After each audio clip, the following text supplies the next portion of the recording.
Good afternoon and welcome. My name is Margaret Costello, and I am an associate professor and director of the Veterans Law Clinic at the law school. I am honored to serve as this year's Grand Marshal for the commencement ceremony.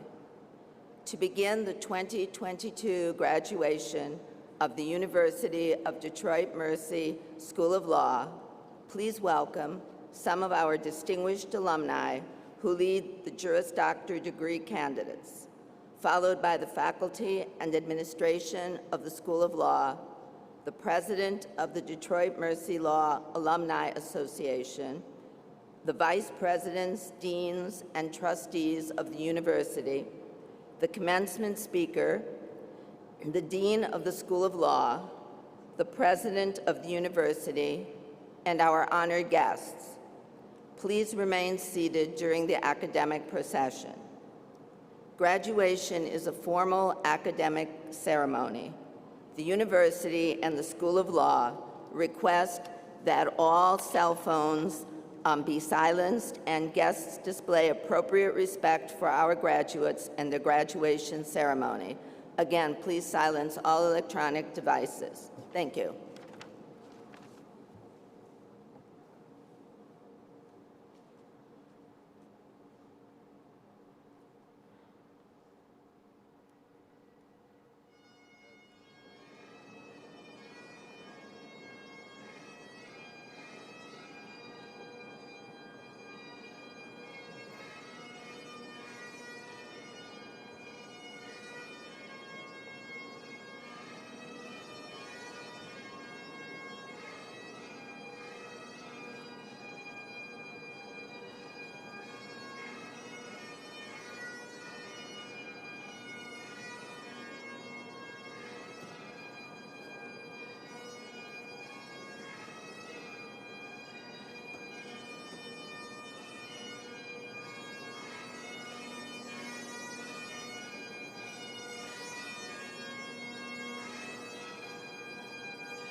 Good afternoon, graduates.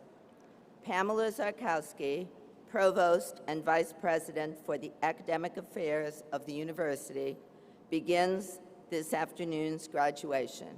Provost Zarkowski. Well, good afternoon, everyone. Isn't this a wonderful day? We'll do a lot of that. As Professor Costello mentioned, my name is Pamela Zarkowski, and I am privileged to serve as the Provost and Vice President for Academic Affairs at University of Detroit Mercy. I am honored to have the opportunity to welcome you to today's School of Law Commencement Ceremony.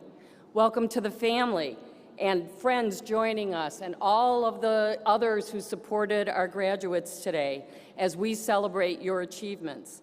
They have provided support on so many levels, whether your biggest cheerleader or someone you could share a good cry or laugh or maybe a text message with. Welcome to the School of Law faculty, staff, and administrators joining us today. We acknowledge their support, whether providing an ear to listen, offering advice, or explaining an important legal concept. Congratulations to all the graduates. This is your day for this joyous and significant occasion of your life. I suspect others will make similar comments, but what a journey it has been. When you applied to Detroit Mercy, virtual classes, masks or no masks, vaccinations and boosters were not part of that recruitment vocabulary. You have demonstrated excellence in your academics, leadership, and service. You have been supportive of your student colleagues and worked tirelessly with the faculty and staff at the School of Law. This is indicative of your character and drive. Your strength, resiliency, and academic success during the last 3 years indicate the exceptional individuals you are and the lawyers you will be on your professional path. We are excited to see what the future holds for you. We know you will continue to do great things and wish you all the best in your future endeavors. I would just ask the graduates to stand as I offer an invocation. And to everyone here with us this afternoon, please take a moment to center yourself, seek your God, your inspiration, your place of peace. Gracious and caring God, our source of light, we ask for your almighty hand to be upon these graduates as we send them forward. With the end of their academic program, may they continue to strive toward excellence in all they do. With the applause quieted, may they celebrate and lift up those around them. With the speeches concluded, may their voices rise up to pronounce peace and justice in the world. With the fanfare ceasing, may they find bliss in future endeavors and adventures. With their family and friends and all their good wishes complete, may they forever be grateful for the support they received during law school. With a Detroit Mercy law degree in hand, may their achievements grow and enrich their communities. And as Mercy and Jesuit-educated individuals, may you all discover holiness in the midst of life blessings as well as life's challenges. As their law careers commence, may they conduct their life's work with exceptional skill, commitment, thoughtfulness, and integrity, inspired by the words of St. Ignatius, "Go forth and set the world on fire." And as Catherine McCauley stated, the simplest and most practical lesson she could give you is to resolve to be good today and better tomorrow. Amen.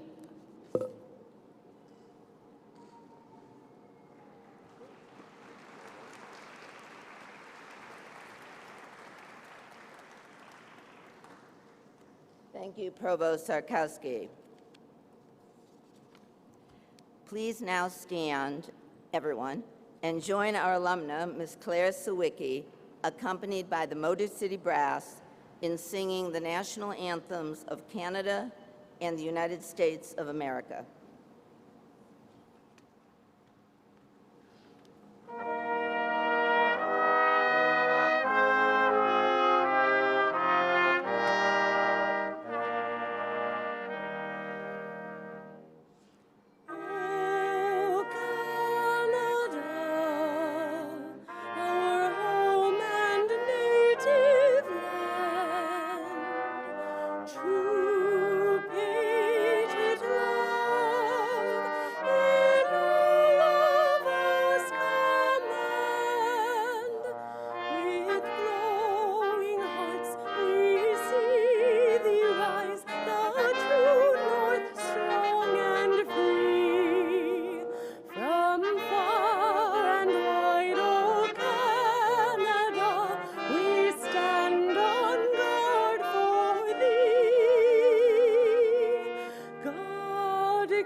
say, can you see by the dawn's early light what so proudly we hailed at the twilight's last gleaming, whose broad stripes and bright stars through the perilous fight o'er the ramparts we watched were so gallantly streaming, and the rocket's red glare, the bombs bursting in air, gave proof through the night that our flag was still there. Oh, say does that star-spangled banner yet wave o'er the land of the free and the home of the brave.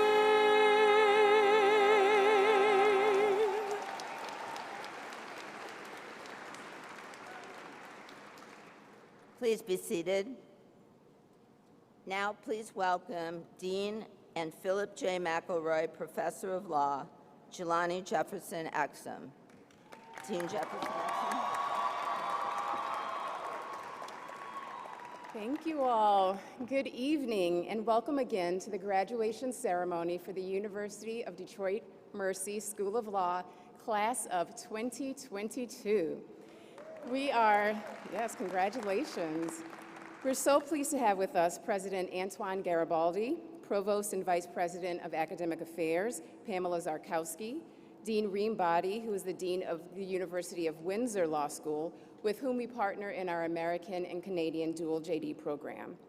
We are also happy to have with us members of the President's Council, members of the Board of Trustees, the Alumni Association and Board, the Association of Black Law Alumni, and many other distinguished guests. And of course, we are especially pleased to have with us the family and friends of our graduates. We know you all have played a huge part in the success of our graduates, and so we thank you.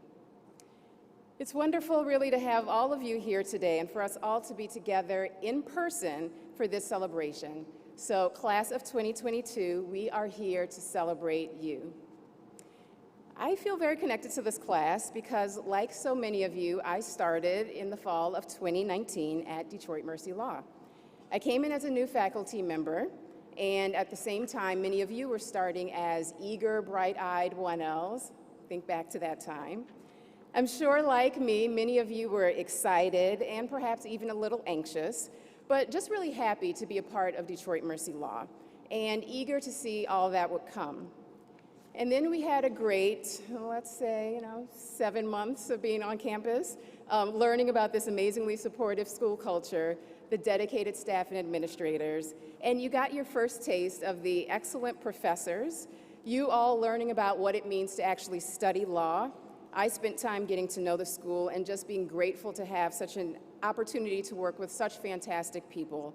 So thinking about the staff, the administrators, the faculty, the alumni, all the people who make Detroit Mercy Law so great, many of whom are here today working hard behind the scenes, in front of the scenes, on the stage, all here to celebrate you and to make this a special time for you.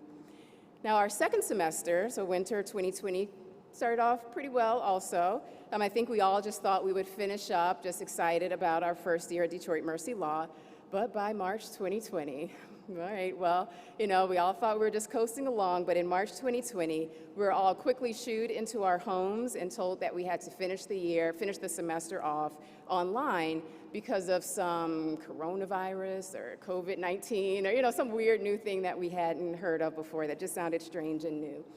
And at that point, none of us could have imagined the ride we'd be on together, nor could we have imagined how long we'd be on that ride. But we adjusted, we pivoted, as we like to say. We finished the semester, and then, though it wasn't what any of us expected, we found ourselves in another full year of online law school, virtual law school. And those of you who live in Canada had to navigate not even being able to cross the border to come here if you wanted to. And so whether you started in 2019 or sometime before then, by the time that we got to the fall of 2020, we were all here together in this same unprecedented time. Now, I don't know about all of you, but when I reflect on last academic year, I'm pretty proud of all of us. You learned how to be students in a different setting. I know the adjustment that took. I was there teaching you online. Sometimes you had your cameras on, sometimes off, but you were there, you were participating, you were present, and you were learning. So you students became experts at virtual activities. We still had programs and speakers, events, law review, moot court, student group activities, all virtually, and we were all still a supportive and vibrant community. And then what about this year? Some of you still online, some in person, sometimes even in a mixed, hybrid, high-flex class. But wow, let's just think about it. I feel so fortunate to have been your dean at this time because you all have been fantastic. You really have been. Despite our unimaginable time we've had in our years here, you have all thrived. You've started new organizations, a new transnational law moot, you've represented clients, published papers, served the community, won awards, you've gone to class, which I know sometimes wasn't the easiest thing to do, so that's worth a shout out as well. And it just really makes me so proud and excited to look at you now and to see how far you've come, how far we've come together, and just to think about what we've overcome together. So it really just makes me proud and excited to think about all that you have to come. I will always think about your time in law school as a testament, and I hope you will as well, as a testament to your strength, fortitude, ingenuity, and tenacity. And when you think about that, I hope that you realize that it means you can overcome anything. The bar exam, buckle up and study and you've got it. Being done with school and starting an actual career, piece of cake. And you have everything you need to be successful, and your time in law school shows that obstacles cannot keep you from your goals. I will keep this class as my inspiration, so thank you for that. When I think about all that's to come for you, I just really can't wait to hear about all that you'll do, how you will use your law degrees to advance justice, to serve our profession, and to make Detroit Mercy Law proud. At Detroit Mercy Law, we say that we educate the complete lawyer. And so you leave us as complete lawyers. You have the legal knowledge, you've honed your analytical skills, you've worked with clients, you've drafted memos, you've advocated orally, you're ready. You've learned about the law's weaknesses and about its promises.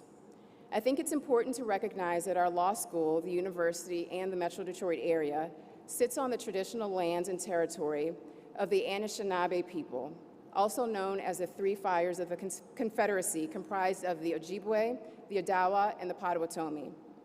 I say that because as we stand and sit here today reflecting on your education, it's important to remember that you have acquired the tools to right the wrongs in the world, and there are wrongs all around us.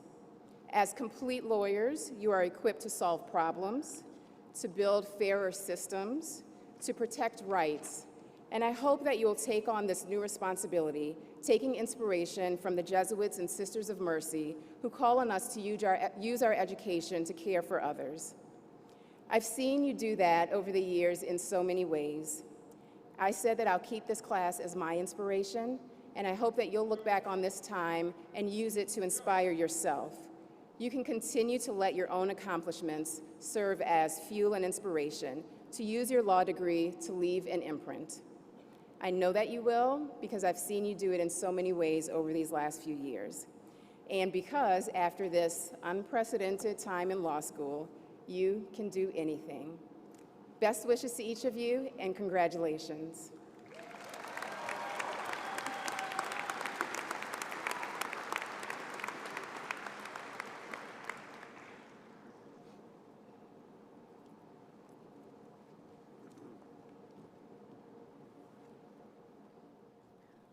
Thank you, Dean Jefferson Exum. It is now my privilege to present the President of University of Detroit Mercy, Dr. Antoine M. Garibaldi. I want to take a moment to recognize that this will be Dr. Garibaldi's last commencement as president, as his tenure as president concludes at the end of June. He has been a visible and engaged leader and has led Detroit Mercy during the last 11 years with exceptional dedication, passion, and enthusiasm. I am confident that you share my appreciation for his leadership and service, and it gives me great pleasure to introduce President Garibaldi.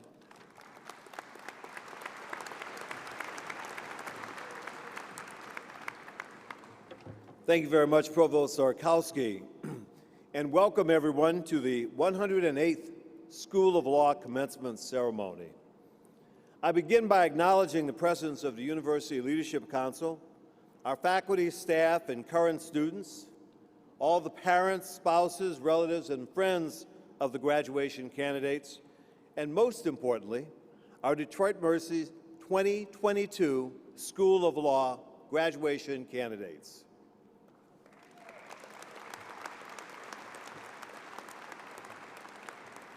I thought you had drifted off on me there for a second. I expected at least that latter applause because after 2 years of virtual commencement ceremonies, we are all happy to be here in person to celebrate your graduation and other academic and service-related accomplishments.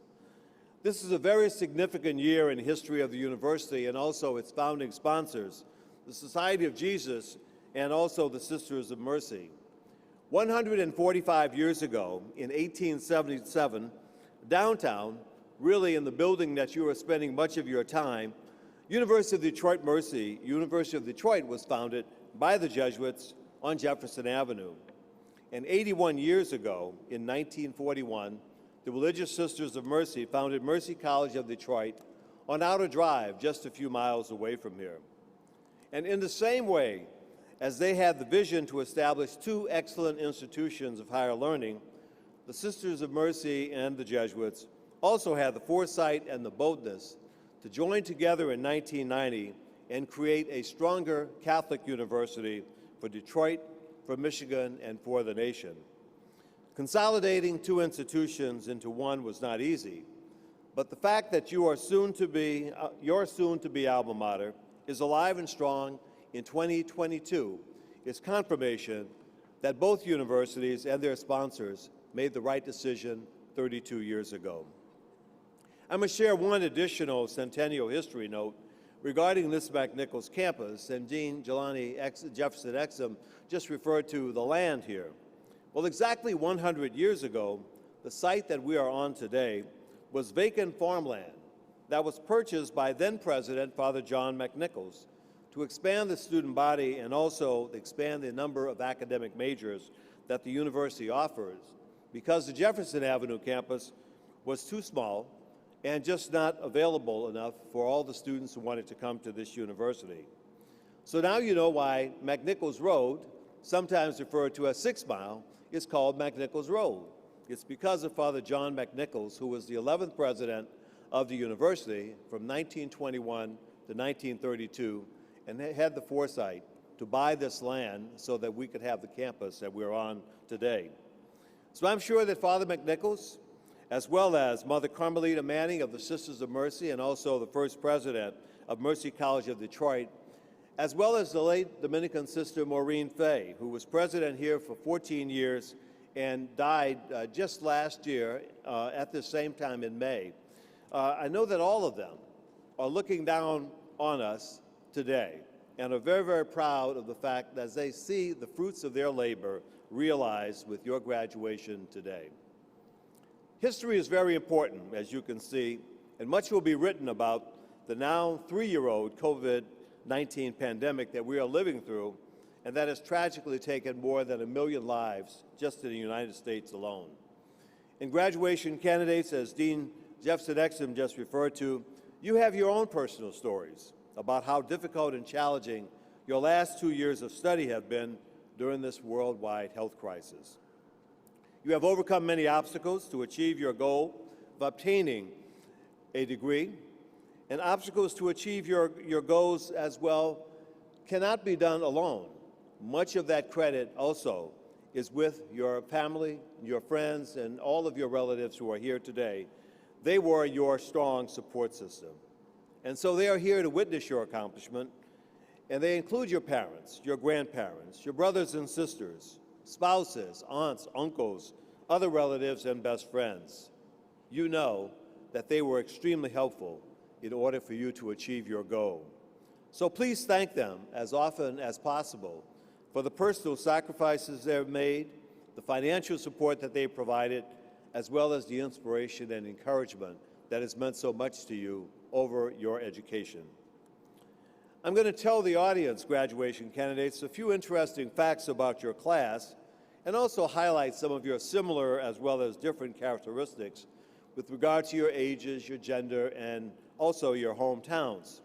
But I want you to know that I have a final examination question for you. Be calm, because this is a take-home quiz. A take-home quiz that you will grade, and not me, nor any of your professors. And a take-home quiz that I will tell you is not due next week, or the following week, or either next year, but several years to come. That question is coming. So here are a few interesting facts about your class of 183 graduates. 97 of you are receiving Juris Doctorate degrees. 85 of you are receiving dual Juris Doctorate degrees, and 1 of you will be receiving a joint Juris Doctorate and Master of Business Administration degree. Your class also shares some additional similarities as well as differences. The average age of your class, for example, is 27, with the youngest of your classmates 23 years old. Your class also has more women than men, 54% female and 46% male.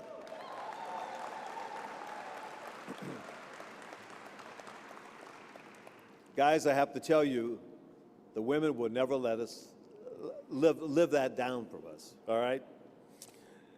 And your class graduated from 56 different colleges, universities across the country, 56. And 84 of you graduated from 15 Michigan colleges and universities. 18 of you graduated from 18 colleges and universities in 12 other states. And the remaining 45%, about 82 of you, graduated from 21 Canadian institutions of higher education, and 1 from China and 1 from Scotland.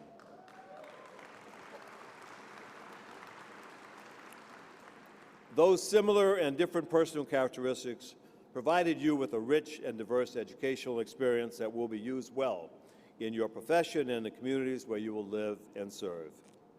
So as you begin your new career or continue in your current occupation, it's really a good time for you to reflect on my unexpected final examination question, which quite simply is this: what impact will I make on my profession, my community, and my university over my lifetime? Let me say that again. What impact will I make on my profession, my community, and my university over my lifetime?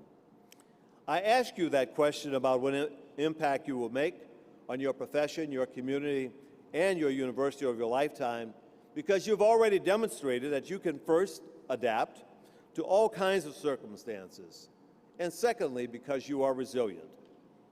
Even though you had an unusual but still excellent Detroit Mercy Law educational experience over the past 2 years, you adapted well to both your required in-class academic work and your external assignments, including taking online and remote classes, being flexible with your court and law clinic schedules, staying healthy physically and mentally as you often studied alone and were unable to be with your classmates and other friends, and some of you who are originally from a long distance away were not able to travel and visit your families who lived around the country and the world. You exhibited your resilience through a determination to do whatever was necessary to realize your dream of obtaining a law degree. You also valiantly managed your anxiety about your classes, even if you did occasionally complain about our COVID-19 safety protocols. And you also, during this very difficult time, cared for many loved ones who needed health-related assistance or were seriously ill from the virus. You have proven that you can withstand adversity, which is why I have no doubts that you will not only be very successful in your law professions, but that you will equally have the capacity to have a lasting legacy on your community and also Detroit Mercy. Over the last 11 years, I've met many alumni, and resilience is a notable characteristic of many of them. They have told me about their growing up in large and small families, and also coming from humble beginnings. Most of our alumni are also the first in their families to attend college, law school, and even dental school. And a majority of our alumni become very successful. However, they have not forgotten the virtue of humility, and they quickly attribute their success to the opportunity they had to receive a first-class education and at this university, and not because of their intelligence. As you can imagine, their stories are moving, they're real, and they're very sincere. And it is always also the reason why so many of them have given back or plan to give back to the university one day. Most of the scholarships that some of you have received came from individuals like the ones whom I have just described. And one day, in the not-too-distant future, you will have the opportunity to give back also to a current or prospective student who has the same professional dream of becoming a lawyer that you had several years ago. And to illustrate how moving the testimonies of our first-generation alumni can be, I leave you with the story of one alumnus with whom I have developed a close relationship over the last 11 years. Always generous, I never knew how serious his family's circumstances were during his college years. Nearly 60 years ago, it was so hard for his family to pay the University of Detroit tuition that they sold a cemetery plot that had been given to their family by their aunt. The sale of that plot allowed this alumnus to pay his junior year tuition. That selfless individual was given back literally a millionfold to the university during your education, has the largest endowed scholarship of a living alumni, and endowed a scholarship fund that is steadily approaching $1 million. And he didn't ask me how large was his endowed scholarship. I told him because I knew he would be flattered by it, but still very, very humbled. That generous and modest individual does not want or need public recognition for his Detroit Mercy Family Scholarship, but it is a valuable stimulus for me when I talk to alumni who would like to add to the more than 207 new endowed scholarships that were established during the last fundraising campaign that ended in December 2019. I hope that one day you might have that opportunity to emulate those numerous alumni by beginning a scholarship in your or your family's name for students who want to receive a Detroit Mercy Law education. The generosity of our alumni has been extremely important to sustaining our progress in recent years, and that is why I ask you to think seriously, not just today, but many days ahead. What impact will I make on my profession, my community, and my university over my lifetime? It's not too early to think about what your legacy will be to your university, your profession, or your community. But if you cannot begin a scholarship right away for the next generation of Detroit Mercy Law alumni, you can give back in many other ways by being actively involved through alumni volunteering activities with the School of Law and also the university. I can assure you that you will be energized like I am by the Detroit Mercy Law students who are following in your footsteps. So get involved immediately after graduation and during your illustrious career. Don't say, "I will do it when I retire." You have the energy now. Do it now. Congratulations and much success, and may God's blessing be with you and your families always. Congratulations.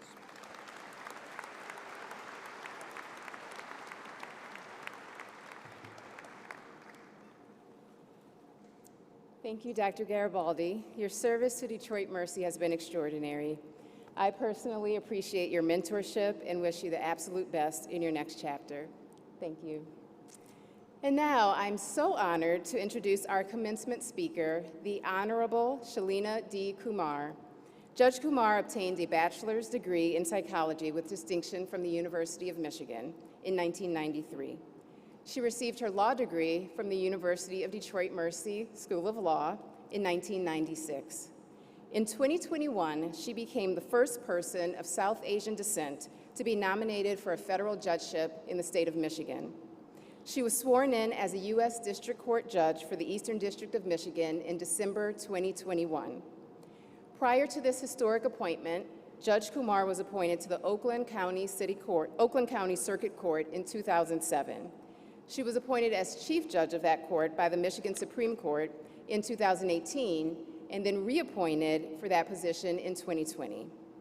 Prior to taking the bench, she was a civil litigator in private practice from 1997 to 2007.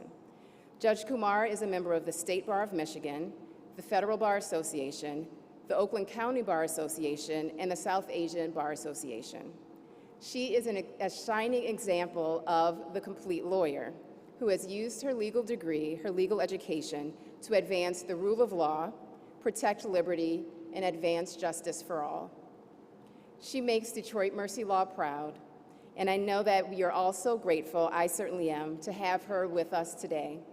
Please join me in welcoming the Honorable Shalina D. Kumar.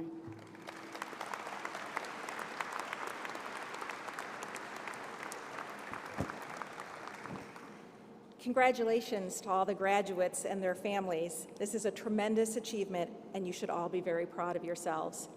I'm sure it's a great relief as well. It was such a great honor for me to be asked to speak at your commencement ceremony, and I am so very humbled.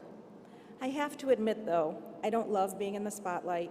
I am not an especially engaging speaker, and to be honest, as a listener, sometimes I find such speeches a little boring or difficult with which to connect. It can be hard when you don't know what you don't know yet. Therefore, I always find it most helpful to simply try to give advice to young lawyers just starting out. I often say to my friends, I might have been a better life coach than a lawyer. So I want to start by congratulating those who finished at the top of their class and who have exciting new jobs waiting for them. That's wonderful, and I wish you all great success.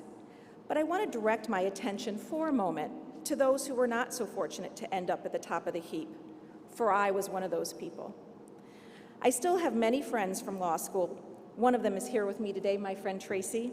We met as first years at Detroit Mercy Law. I'm not going to say the year. And it feels surreal for me to be the keynote speaker at this graduation ceremony. I don't think any of us could have imagined this back at the beginning of our law school careers. I did not finish at the top of my class. I did not have a job waiting for me post-graduation. I had no idea in what area of law I wanted to practice. I was the first lawyer in my family. I didn't know any other lawyers. I had no professional or political connections. I felt lost through most of law school, and even more so at graduation time. It would have been easy for me to sit idle and eventually give up, simply out of fear and insecurity.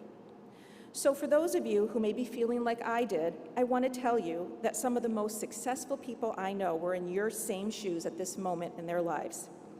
In fact, we have another Detroit Mercy Law School alumnus here today, Ben Johnson. You may recognize his name from his commercials and his billboards. He's the fighter with the red boxing gloves.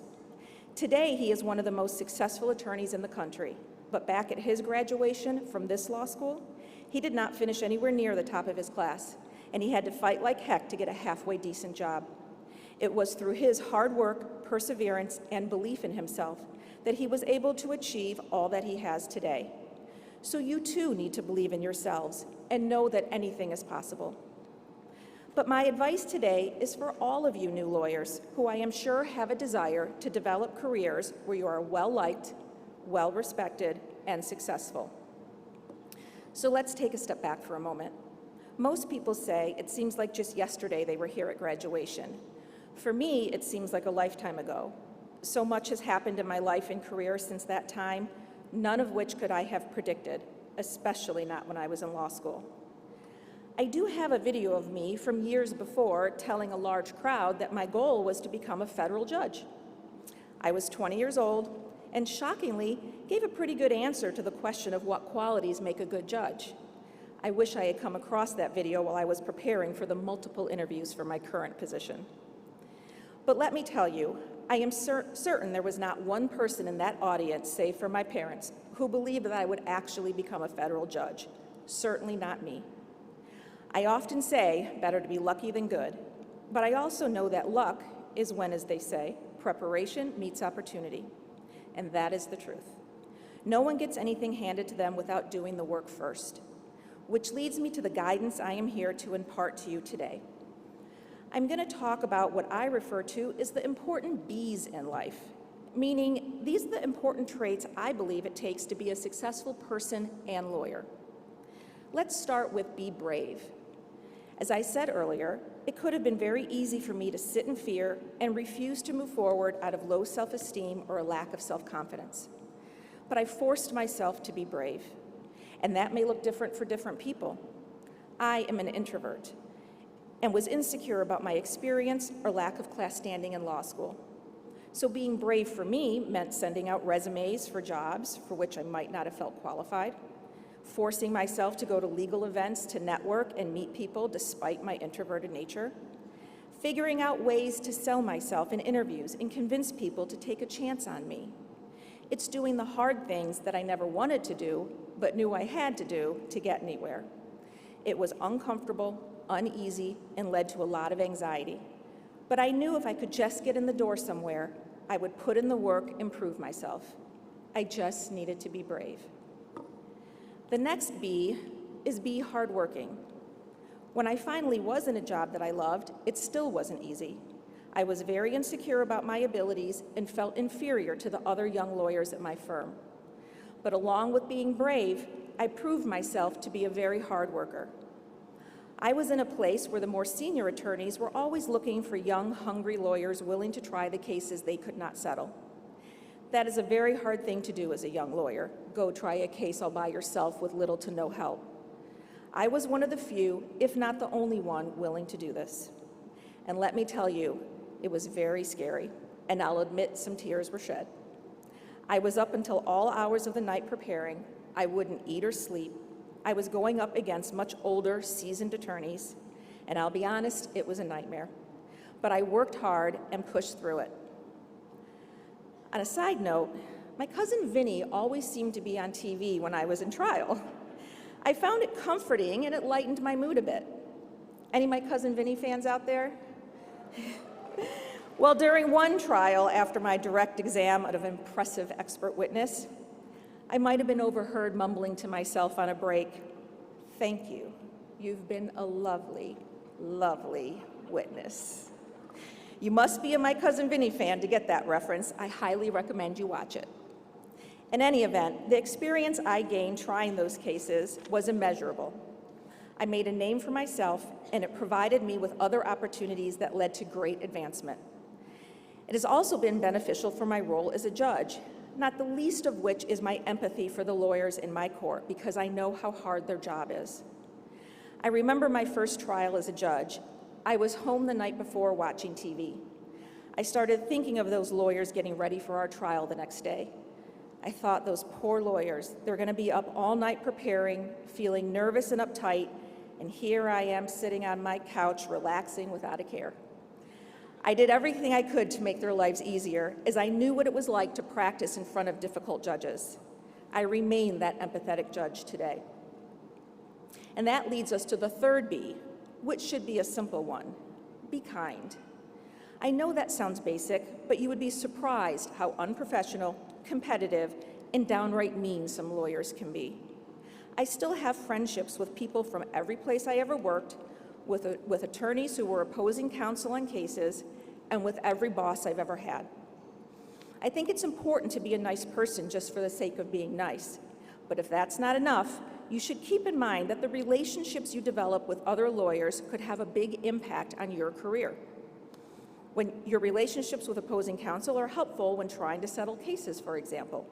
You might need other lawyers to refer you clients, to recommend you to future employers. Or in my case, you might want them to say nice things about you when the FBI calls vetting you for a federal appointment.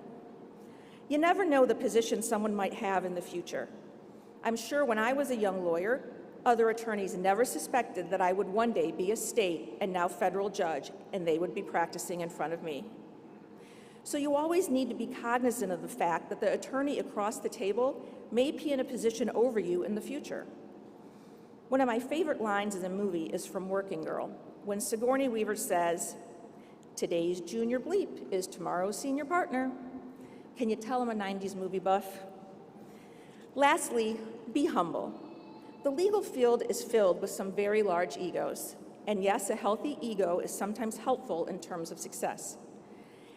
But I think if you let your ego run your life, it'll run you into the ground. Meaning it's important to check yourself and your motives periodically. Be certain you are making decisions for the right reasons and not to satisfy your ego. So many times I was treated badly by someone, a boss, a coworker, opposing counsel, and later was put in a position where I could have helped or hurt them. I always chose to help. I never acted out of vindictiveness or arrogance. Trust me, it comes back to you. The more success you gain, the humbler you should remain, for you often can fall from that tall pedestal. Humility is a sign of strength, and no one can take away your integrity. To whom much is given, much is expected, so pay it forward. Help other young attorneys just starting out, or help others who are trying to achieve a certain goal. Do what's best for your clients, not your own career or ego. Always treat people with respect, compassion, and dignity, whether it be your clients, other attorneys, your support staff, or anyone else you come across. Be kind. That should be the goal of every lawyer. Bonus tip, keep record of everything you do. All of your trials, major cases, every speech, no matter how small, every article you write, every event you attend. Keep track of every address at which you have lived and every job you have had since age 18. Be careful with your social media posts or quotes given to the press.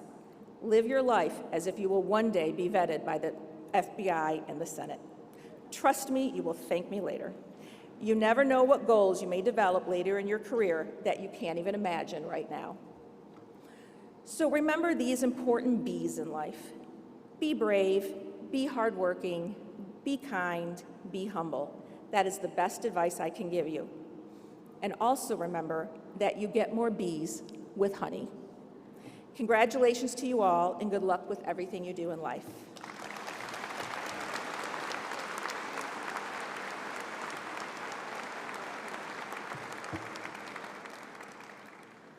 Judge Kumar, on behalf of the Detroit Mercy Law community, thank you for being our commencement speaker for the graduation of the 2022 class.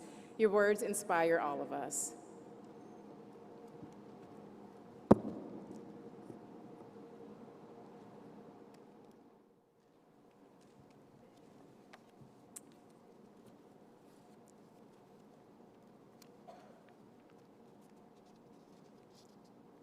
Candidates for the Juris Doctor degree, please stand. The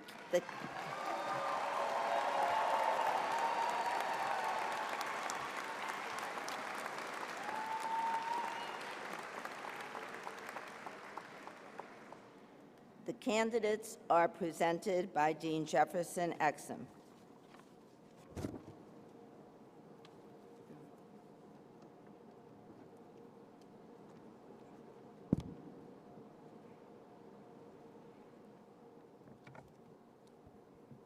Dr. Garibaldi, on behalf of the faculty of the School of Law, I present these candidates for the degree of Juris Doctor and respectfully recommend that this degree be conferred on them. By virtue of the authority vested in me, I confer upon you the degree of Juris Doctor and now pronounce you sons and daughters of University of Detroit Mercy. Congratulations.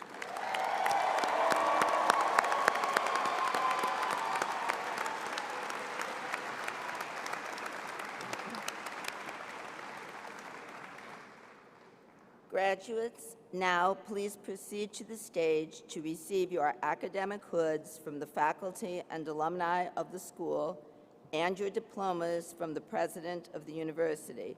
The graduate names will be read by Professor Richard Broughton.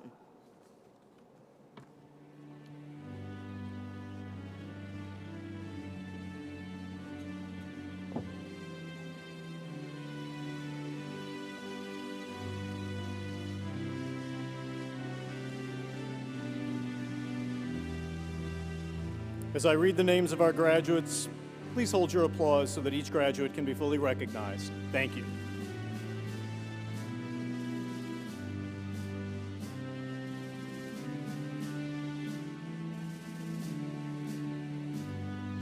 Andrew Abdul Noor, cum laude.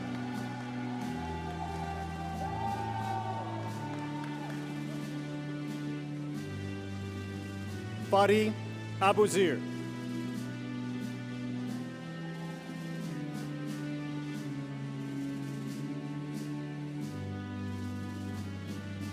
Stephen Joel Adler, cum laude, also a candidate for the Juris Doctor degree from the University of Windsor, who will be hooded by his brother, Jordan Adler, a 2018 graduate of Detroit Mercy Law.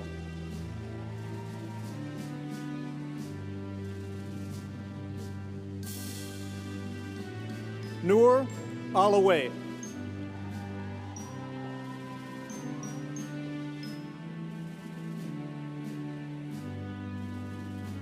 Kara Athena Anstruther, also a candidate for the Juris Doctor degree from the University of Windsor.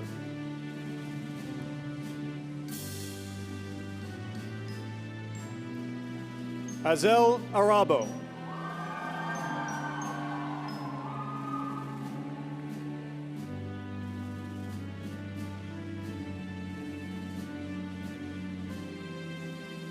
Rishi Asija.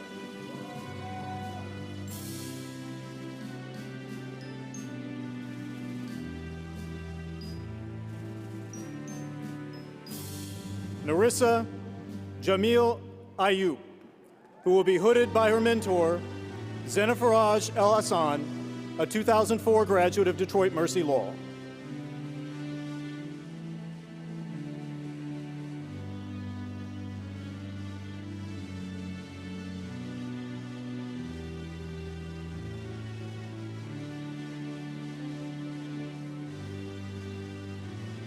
Skylar Kayla Deneau.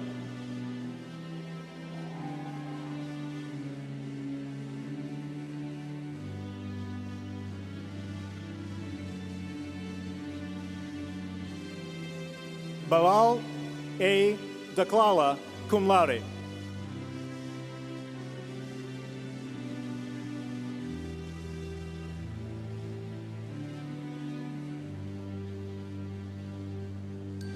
Todd James Craven II, magna cum laude, who will be hooded by his grandfather, James Oliphant, a 1970 graduate of Wayne State Law.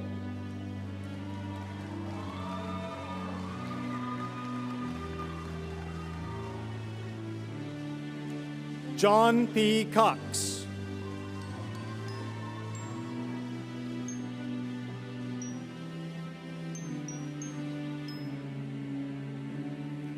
Nina Shaladzi, cum laude, who will be hooded by her mentor, Professor Michelle Richards, a 1994 graduate of Detroit Mercy Law.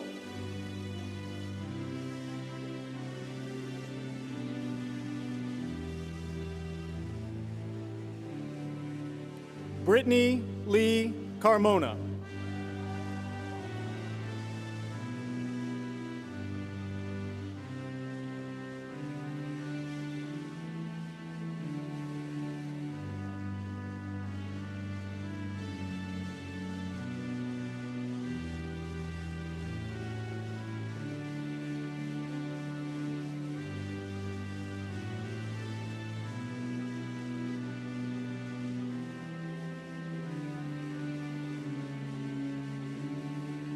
Michelle Kaur Brar, magna cum laude, also a candidate for the Juris Doctor degree from the University of Windsor.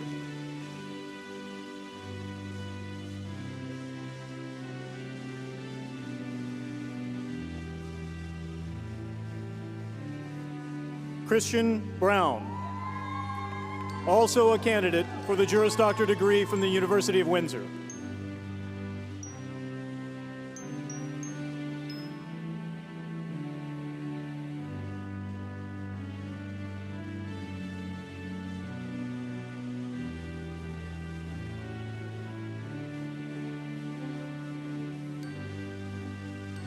Zachary Isaac Bowman.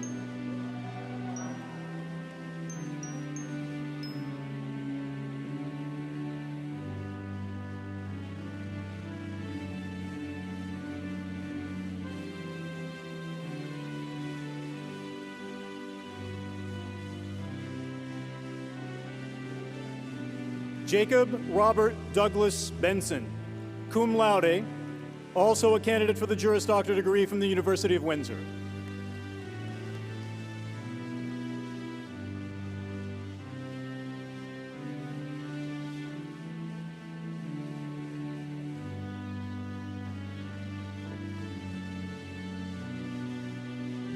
Sean Patrick Berry, cum laude.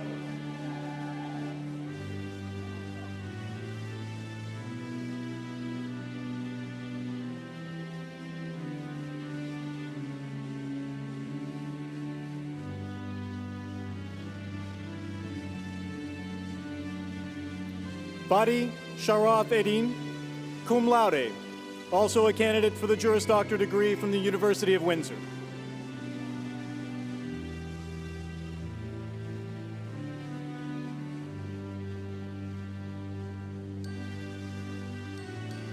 Abhishek Chaudhry, also a candidate for the Juris Doctor degree from the University of Windsor.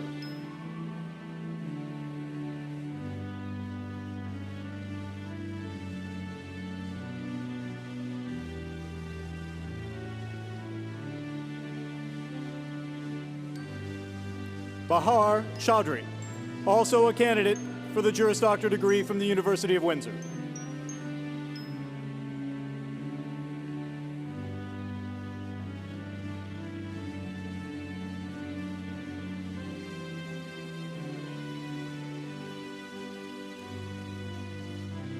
Fatme T.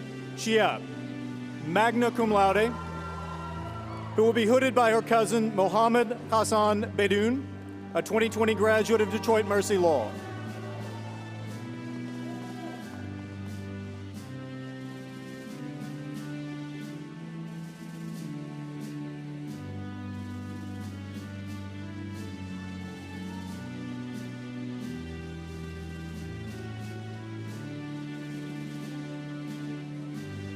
Benjamin P. Christensen, magna cum laude.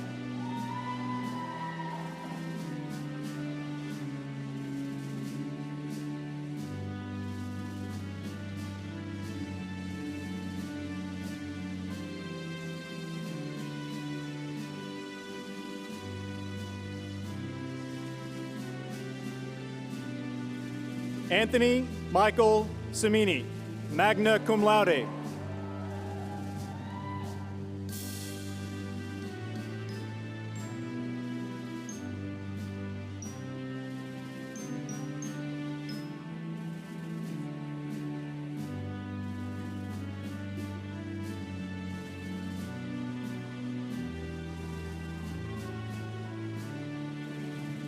Mackenzie Elise Clark, magna cum laude.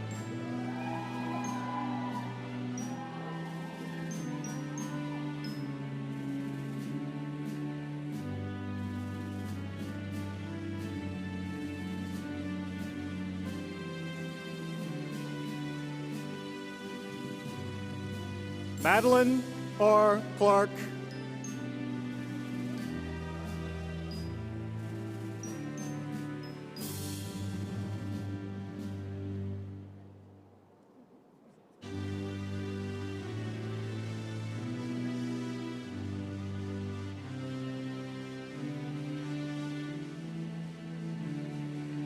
Massimo Di Giovanni, magna cum laude, also a candidate for the Juris Doctor degree from the University of Windsor.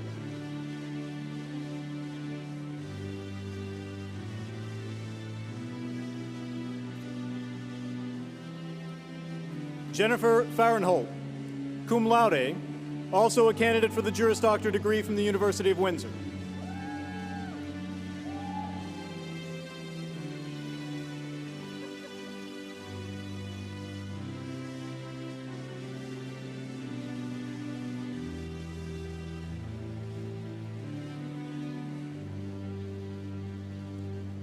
Natalie Galashevich, also a candidate for the Juris Doctor degree from the University of Windsor.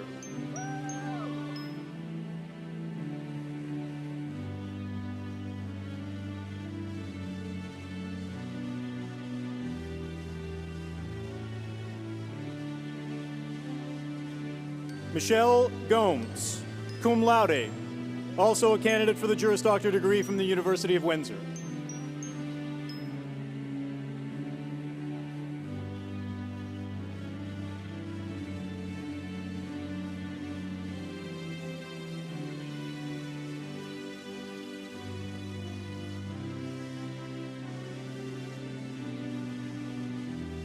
Jay Inder Singh Gonya, also a candidate for the Juris Doctor degree from the University of Windsor.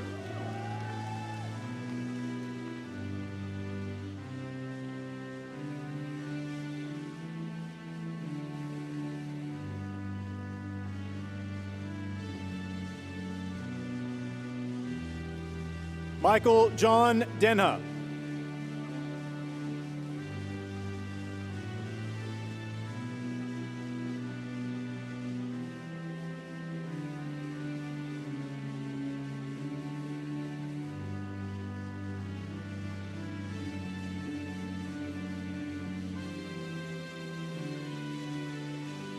Maya J. Davis.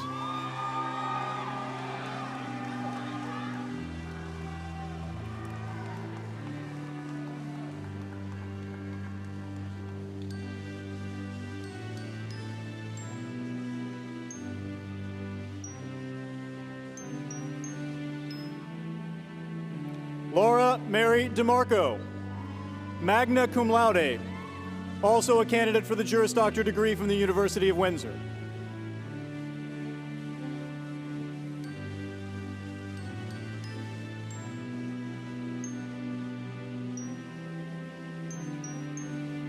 Shurab Dar.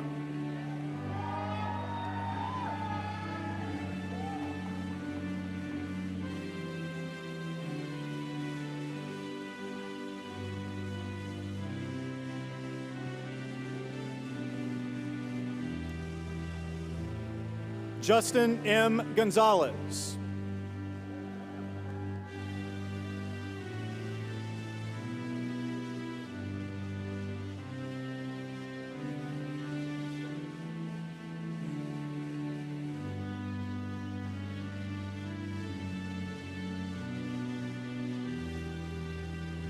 Juliana Samir Gumma, who will be hooded by her aunt, Sahara Housey, a 1994 graduate of Detroit Mercy Law.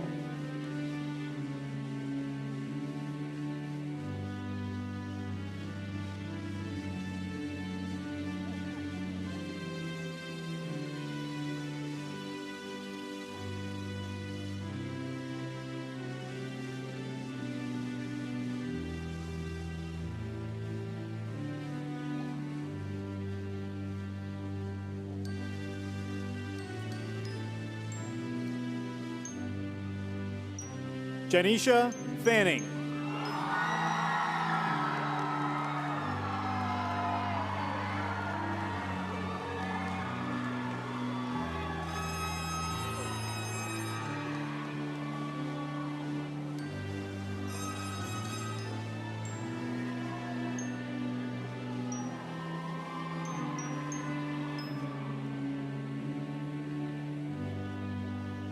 Nagam A. Fawaz.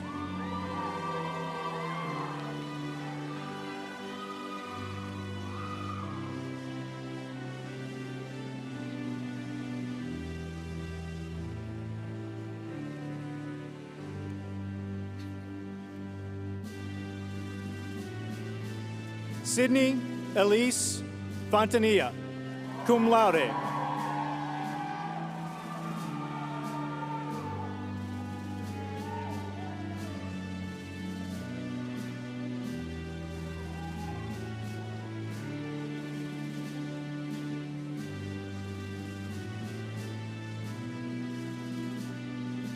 Serena Lou Gupta.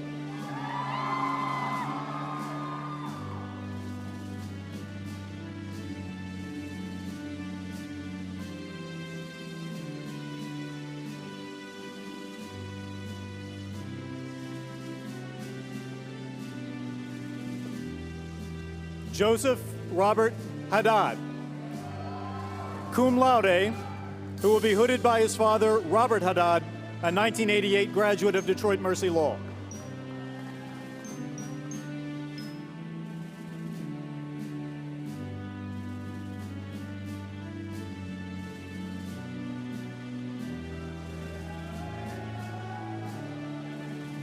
Shanice Michelle Haygood.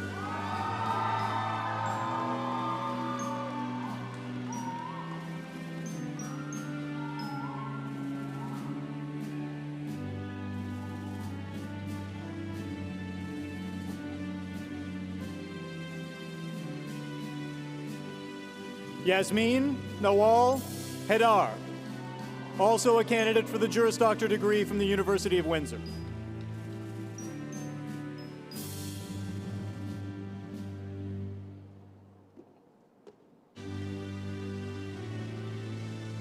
Stephanie Summer Hanna.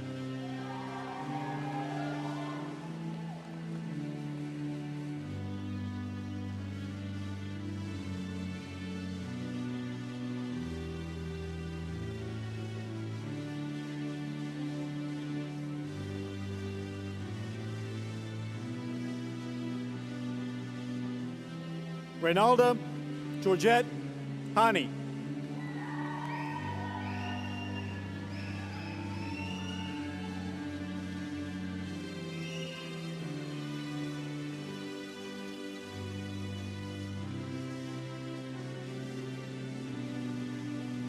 Helena May Havlovic, also a candidate for the Juris Doctor degree from the University of Windsor.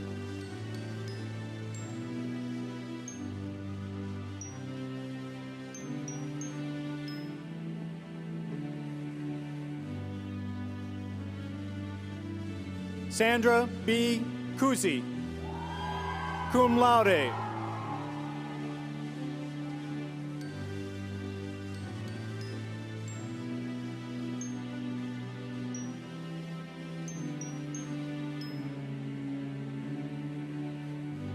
Ines Yakupovich.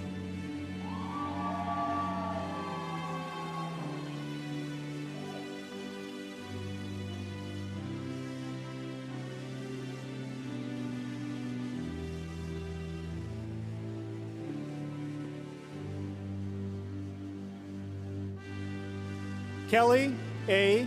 Yankee.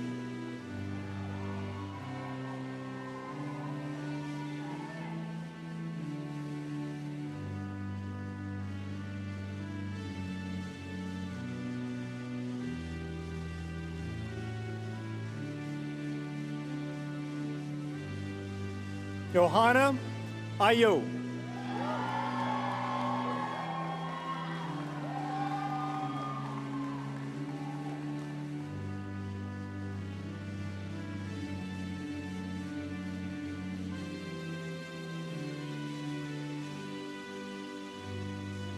Christian Alexander Iracy.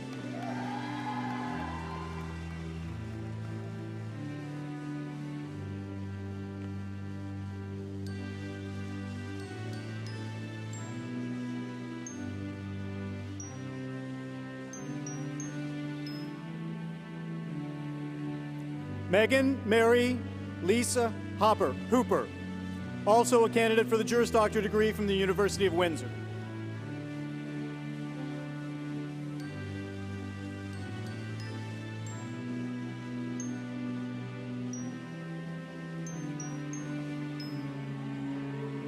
Hussein S. Hyder.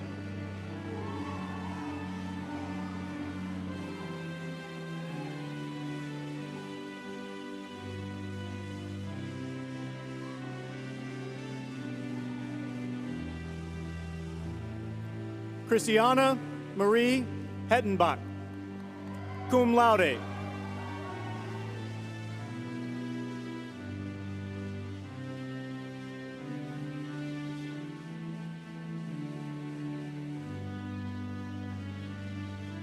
Dallas Andrew Hayes Narney, magna cum laude, also a candidate for the Juris Doctor degree from the University of Windsor.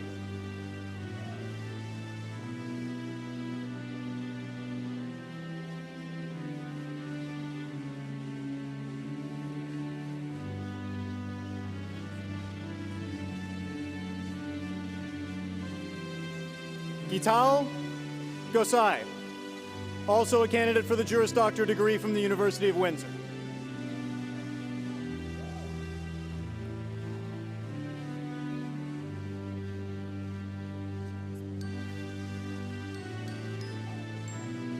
Amanda Courtney Henderson Jones, also a candidate for the Juris Doctor degree from the University of Windsor.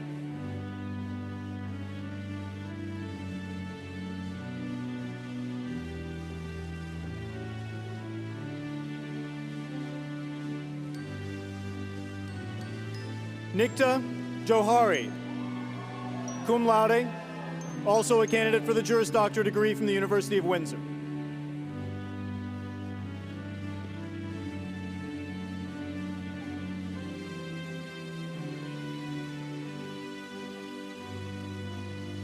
Carly Nicole Kavanaugh.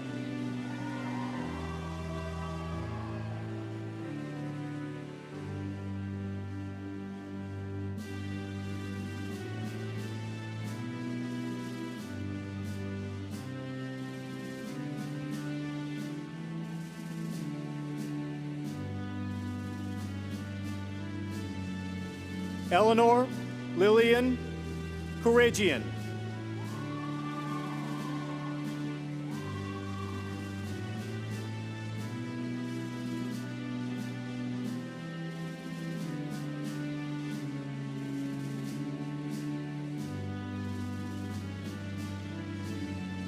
Allison Marie Koltunchik.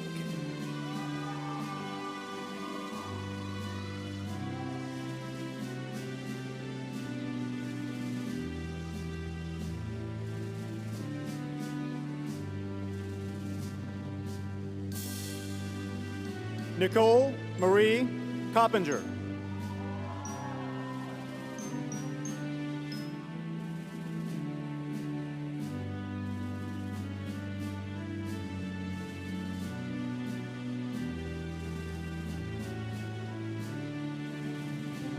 Erin Christine Malone,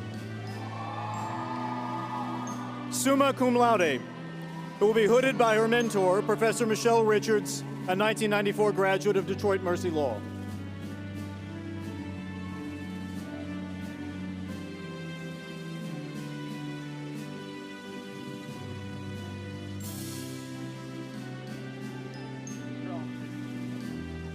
Liam Thomas A. Beckett, Marine, cum laude.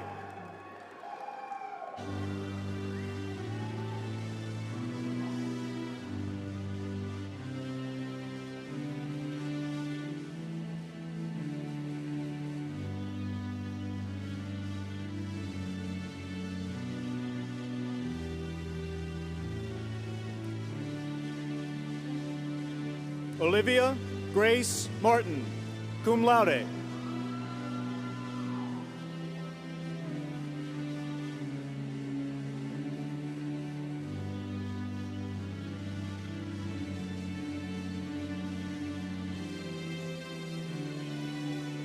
Aaron Robert Martinez.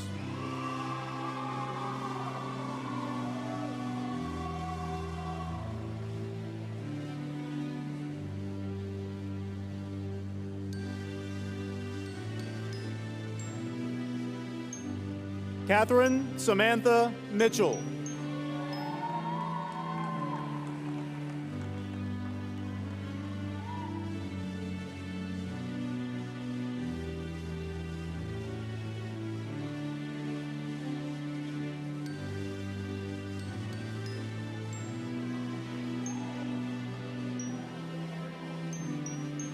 Brittany Marie Mackey.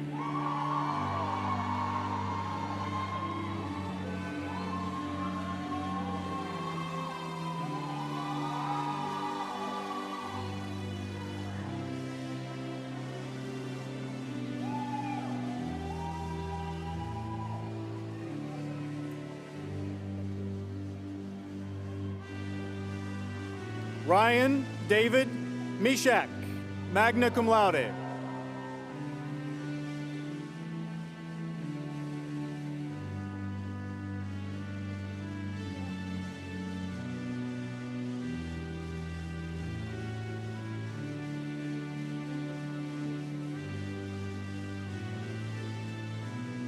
Austin Gregory Miller, cum laude, who will be hooded by his mentor, Vincenzo Sarti, a 2021 graduate of Detroit Mercy Law.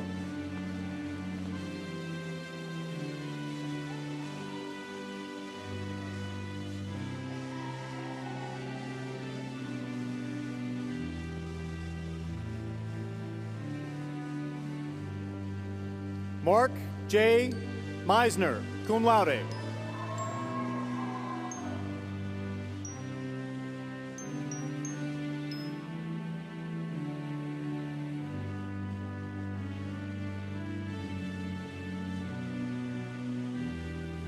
Ivana Lozo.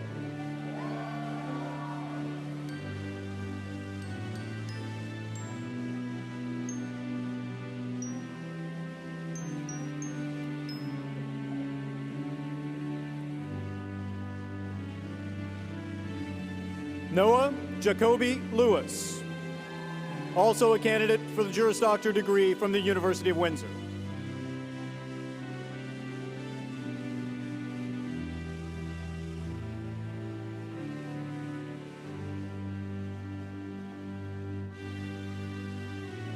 Andrew James Lane, cum laude, also a candidate for the Juris Doctor degree from the University of Windsor.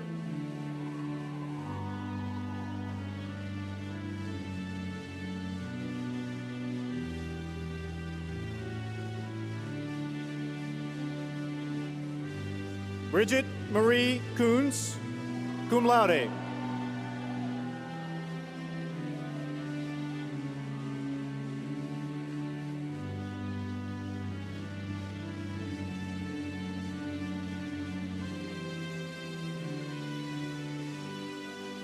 Cameron Buchanan Kozik.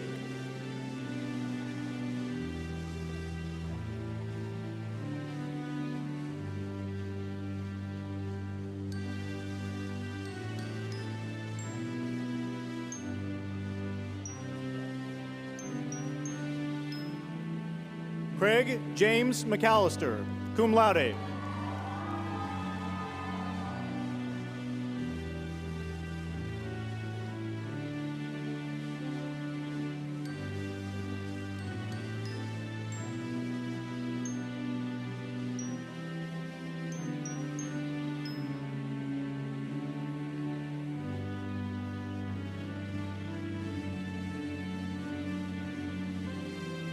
Serena Nezhadian, cum laude, also a candidate for the Juris Doctor degree from the University of Windsor.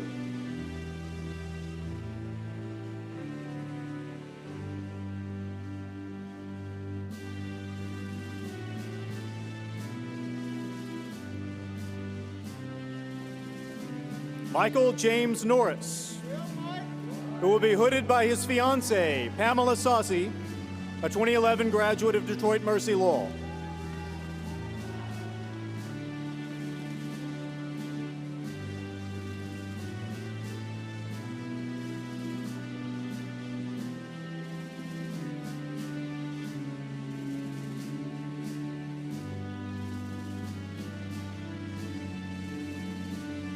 Nicholas James North, cum laude.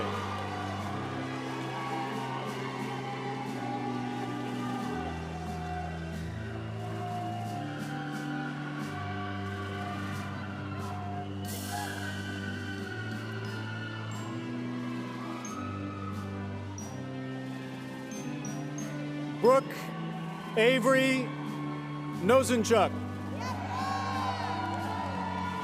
cum laude.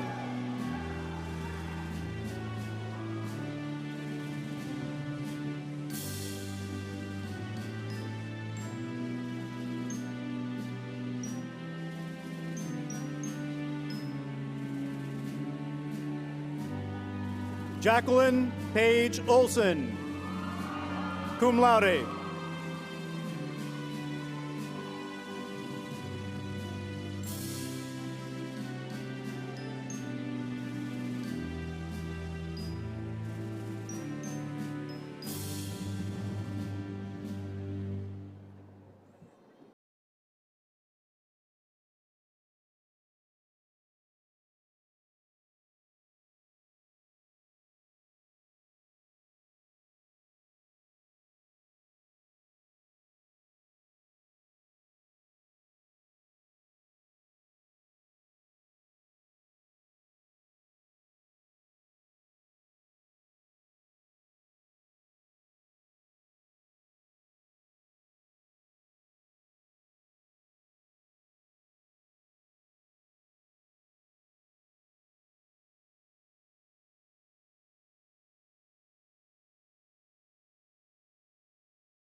Aaron C. Roberson, Jr.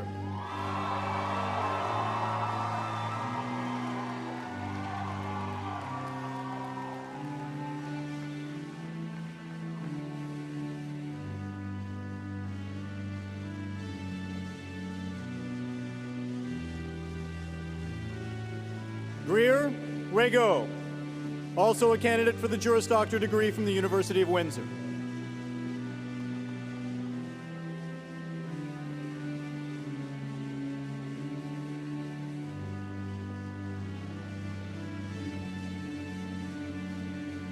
Reed Kessler Powers, cum laude.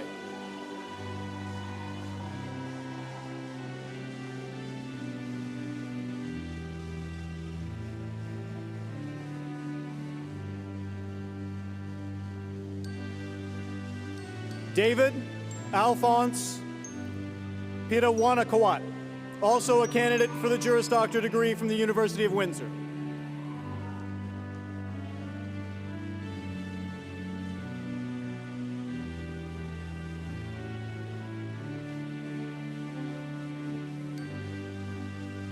Christian Paroli, who will be hooded by his mentor, Gina Koki, a 2021 graduate of Detroit Mercy Law.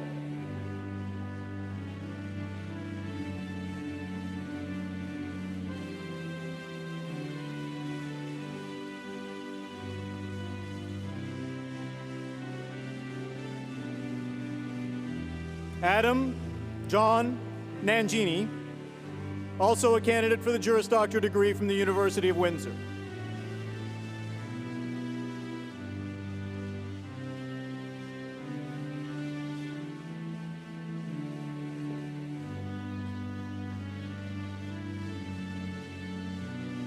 Emily Baxter Myers, cum laude.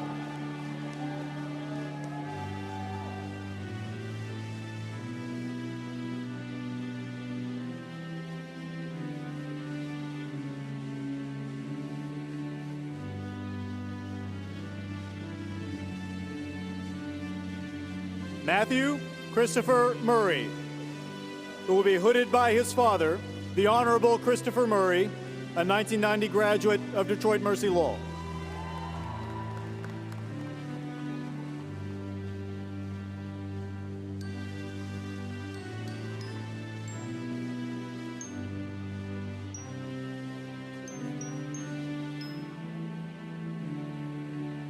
Gilbert Edward Morrison III, cum laude.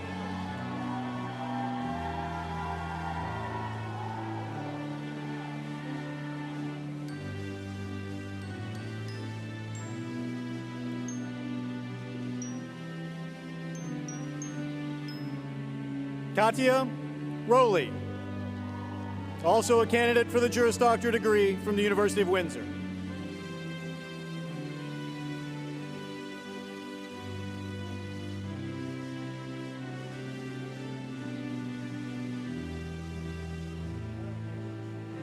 Eliana M. Sacco will be hooded by her cousin, Lenore Sacco, a 2020 graduate of Detroit Mercy Law.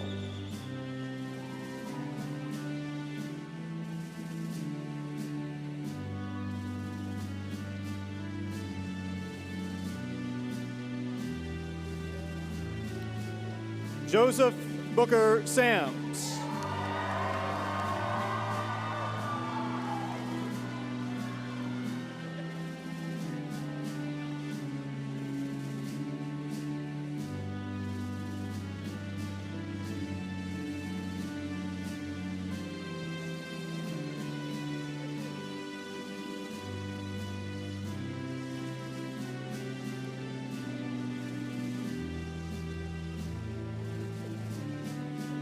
Mallory Lynn Sheeman, magna cum laude.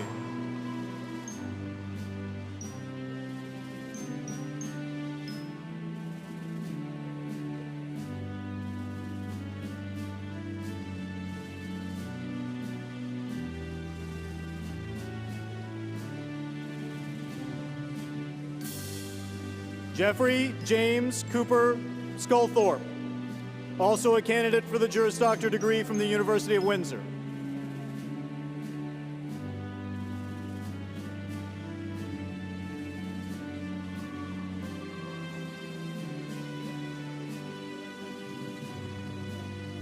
Anil Satendra Sigobin, cum laude, also a candidate for the Juris Doctor degree from the University of Windsor.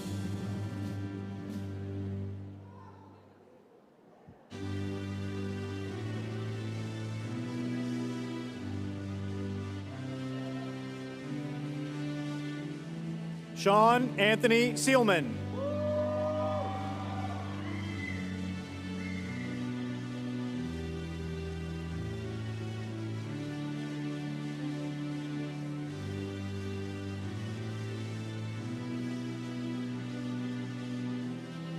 Benjamin Nicholas Serra, who will be hooded by his father, Sam Serra, a 1979 graduate of Detroit Mercy Law.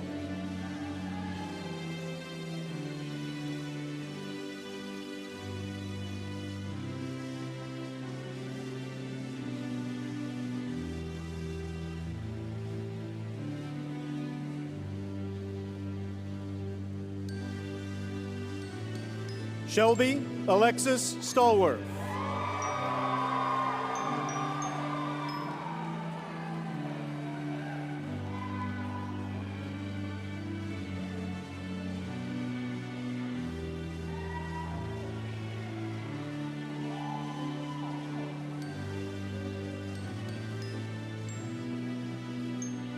Joseph Anthony Stefani.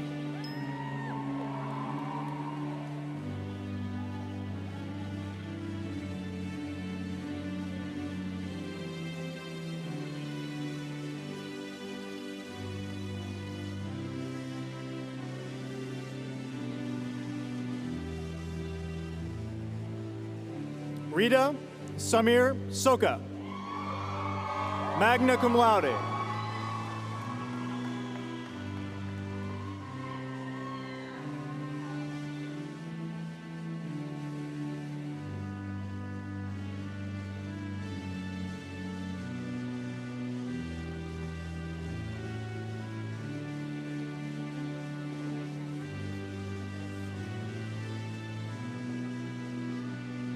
Sabrina Srivastava.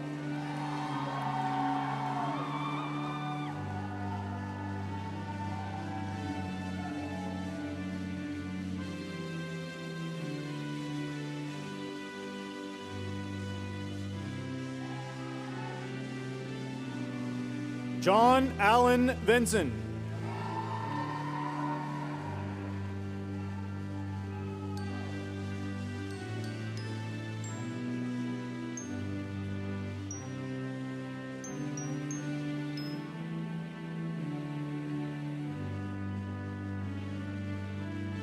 Michael Simonetta, also a candidate for the Juris Doctor degree from the University of Windsor.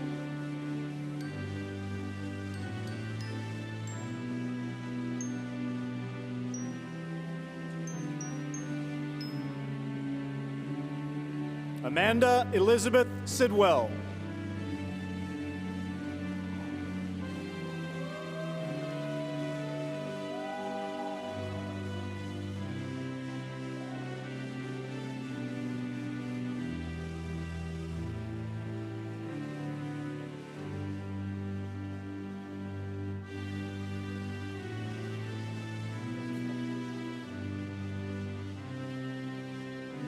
Effie Sideropoulos, cum laude, also a candidate for the Juris Doctor degree from the University of Windsor.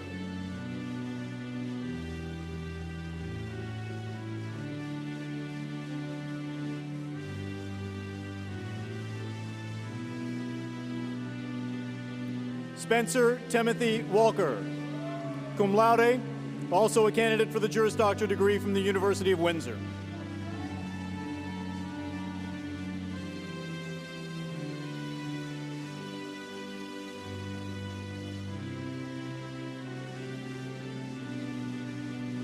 Amanda Welton Hagan, also a candidate for the Juris Doctor degree from the University of Windsor.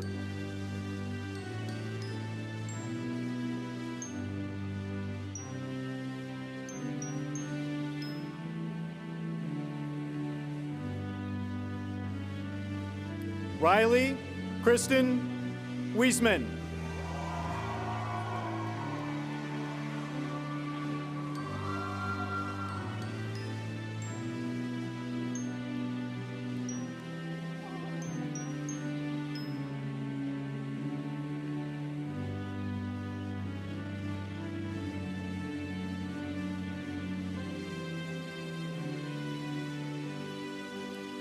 Alexander Wiranga, cum laude.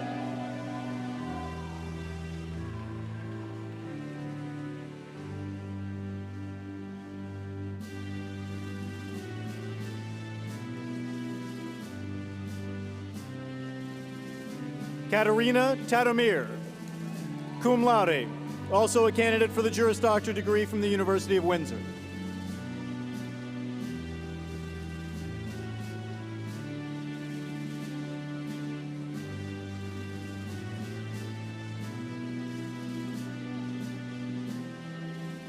Christopher Jack Thompson, also a candidate for the Juris Doctor degree from the University of Windsor, who will be hooded by his mother, Kelly Weeks, a 1986 graduate of Osgood Hall Law.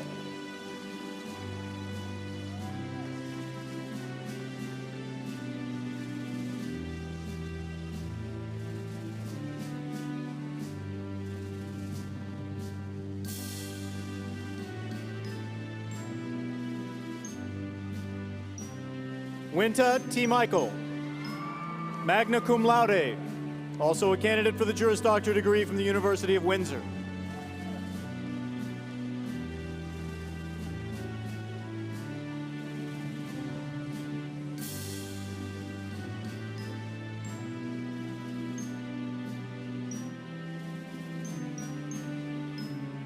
Luca Paolo Tonin, also a candidate for the Juris Doctor degree from the University of Windsor.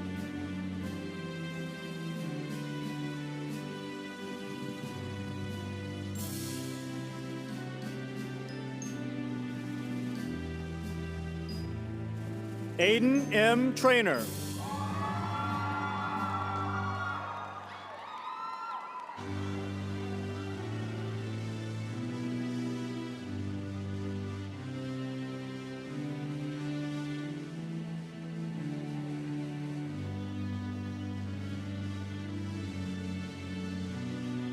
Dante Usoletti, also a candidate for the Juris Doctor degree from the University of Windsor.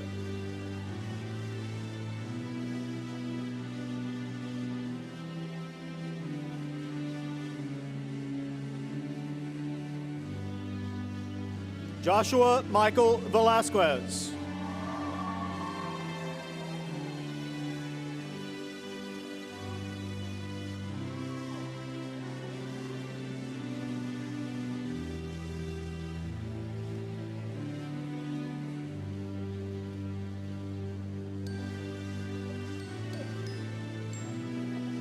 Chase Oliver Yarber, summa cum laude, who will be hooded by his mentor, Professor Julia Bellion, a 1988 graduate of Emory Law.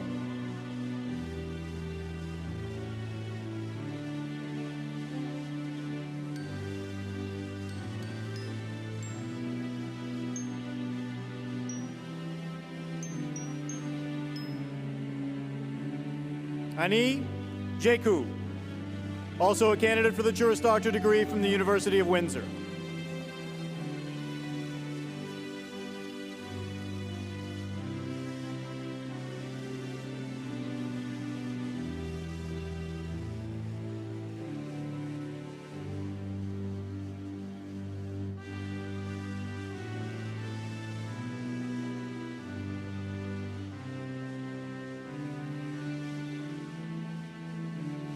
Rose Alexandra Lewis, also a candidate for the Juris Doctor degree from the University of Windsor.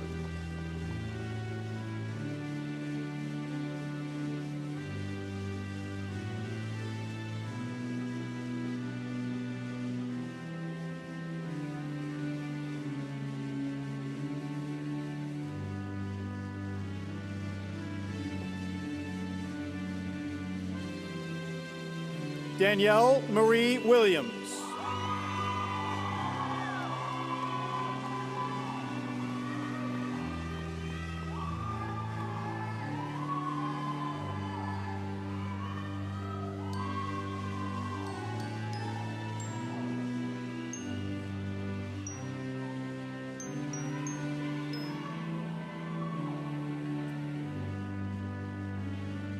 Brandon Alexander Wilson,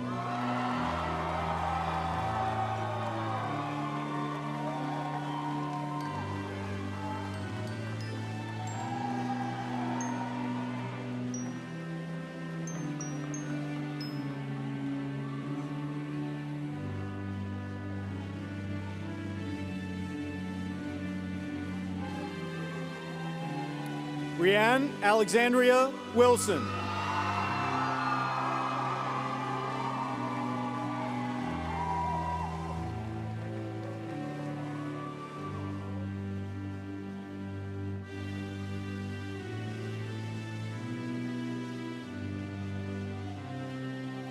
Sydney Delphina Wisniewski, also a candidate for the degree of Master of Business Administration from the College of Business Administration, who will be hooded by her uncle, Mark Wisniewski, a 1990 graduate of Detroit Mercy Law.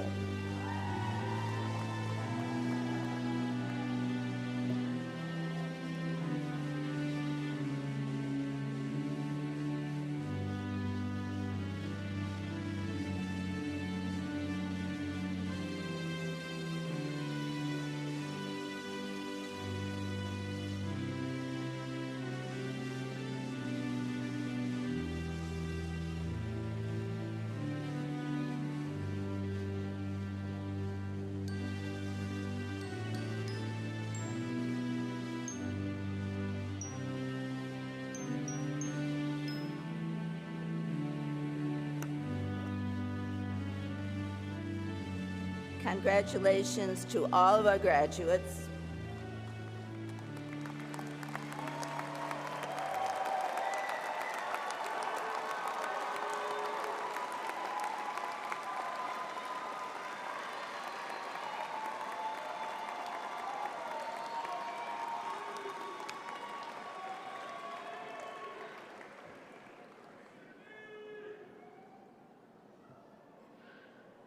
In just a moment, President Garibaldi will present the Student Mission Leadership Award.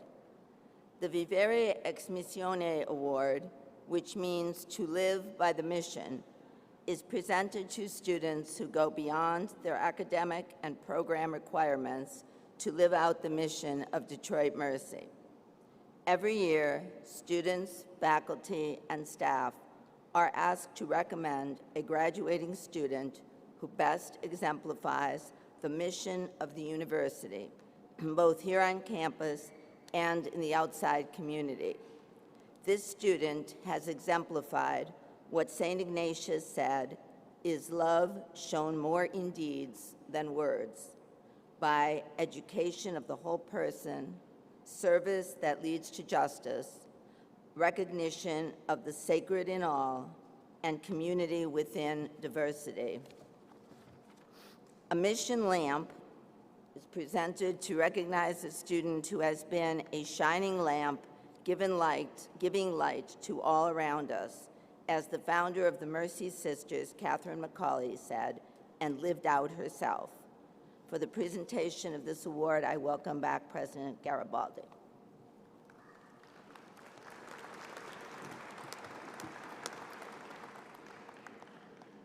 This year's recipient of the Vivere Ex Missione Living the Mission Award is Fatma Chiab. Fatma, would you please join me on the platform?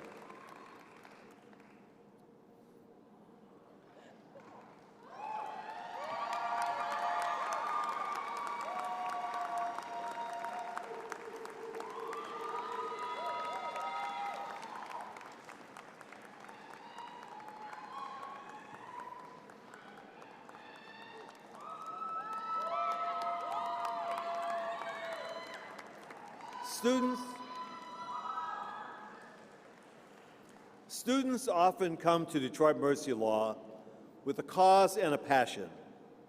For Fatma Chiab, that cause is also a critical concern of the Sisters of Mercy, namely immigration. Fatma's passion for this important issue drives her service work.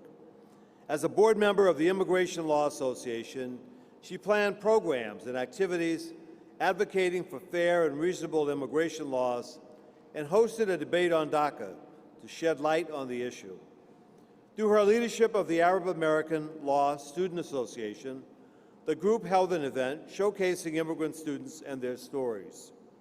They also developed a statement calling for justice in policing in support of the Black Lives Matter movement. They raised funds for victims of crises in Lebanon and Iraq. They registered voters and they provided 2 scholarships to minority students. Fatma was a strong student voice on Detroit Mercy Law's Diversity and Inclusion Committee and works to diversify hiring at the law firm where she works. She has published research on the Fourth Amendment and dedicated her law review to ending dehumanizing rhetoric toward immigrants.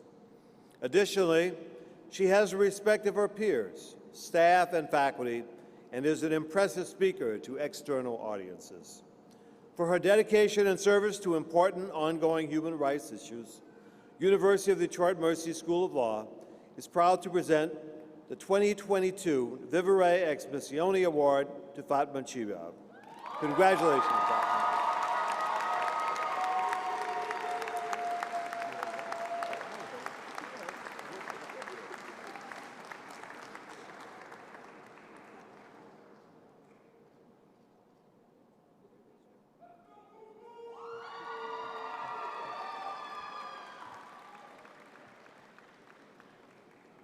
Thank you, Dr. Garibaldi, and congratulations, Fatma. Each year, the graduating class selects a student to lead the University of Detroit Mercy School of Law graduates in the prayer inspired by St. Thomas More. This year, the 2022 graduating class has selected Ms. Rita Soka. Graduates, you will find this prayer in the scroll you just received. Please locate the prayer and stand.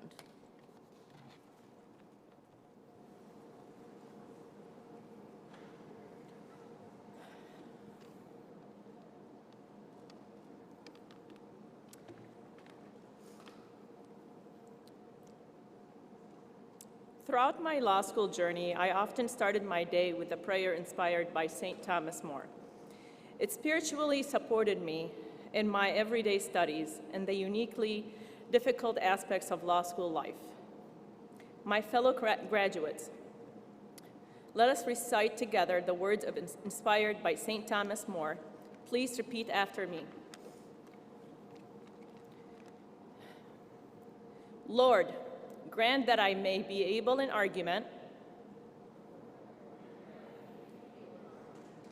accurate in analysis, strict in study, candid with clients, and honest with adversaries. Sit with me at my desk and listen with me to my clients' plaints. Read with me in my library and stand beside me in court, so that today I shall not, in order to win a point, lose my soul. Thank you.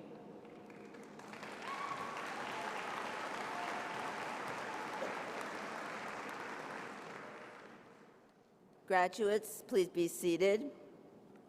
Each year, the graduating class selects a student to deliver remarks on behalf of the class. This year, the 2022 graduating class has selected Ms. Erin Malone.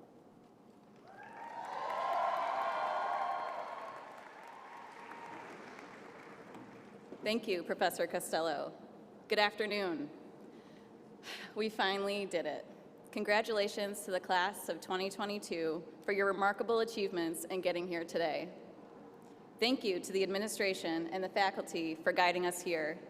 Each one of us that has walked across this stage today is a different person than they walked into school as a few years ago because of your guidance. To our families and friends, we could not have done this without you. And I must emphasize that. We could not have done this without you. I hope each one of you truly knows that. A little about me. I'm someone who decided to leave a former career in local television news and take the leap to go to law school. It was my previous duty to gauge the pulse of the community, to tell other people's stories, and to do it all in a way that would grab people's attention in just a few short minutes. So, it really does come full circle that I'm standing before you today to tell our collective story in just a few short minutes and to grab your attention when I am one of the last barriers between you, freedom, and perhaps a celebratory beverage with your loved ones. freedom at least before the bar exam. One thing I've learned as a storyteller is that it is almost impossible to inform the audience of the true magnitude of a really great story in a matter of minutes. Sometimes, storytelling really boils down to trying to make people understand the hidden realities of a lived experience in the most succinct way possible. I will try to do my best with that today. My original speech was anything but succinct, not surprising to some of you, I'm sure. It included many specific memories and the cliche description of law school, with 1L year being the year they scare you to death, 2L year being the year they work you to death, and 3L year being the year they bore you to death. With a little bit of guidance and careful thought, I quickly realized that this story arc doesn't work well for us, because our law school experience was the furthest thing from cliche. Our story is unlike any other law student's story that has ever lived. We all know that the last few years have been historic and challenging. Not only has law school been monumental for our personal histories, but we have done it all in the context of immense world history and a sea of constant change. Little did we know that when we signed up for law school, that our education would be shaped by a global shift in our society for which there was no playbook. Our collective experience was changed in seconds on a Wednesday afternoon in the spring of 2020. There's been a lot of pain and stress, but despite that pain and stress, our strength overcame, and with that strength, perseverance reigned. Quite simply, we have become uniquely resilient. Instead of fighting it, we rolled with it. Law school is an adjustment, to say the least.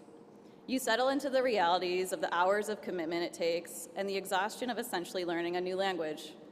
We feverishly flipped through thousands of pages of readings, drank endless cups of coffee, and read into each word in a case as if it were a text from a person we had a crush on, which was Professor Harris's suggestion. We wondered where Blackacre was. We over-highlighted our books. We scoped out where the free pizza was on a daily basis when we were in person.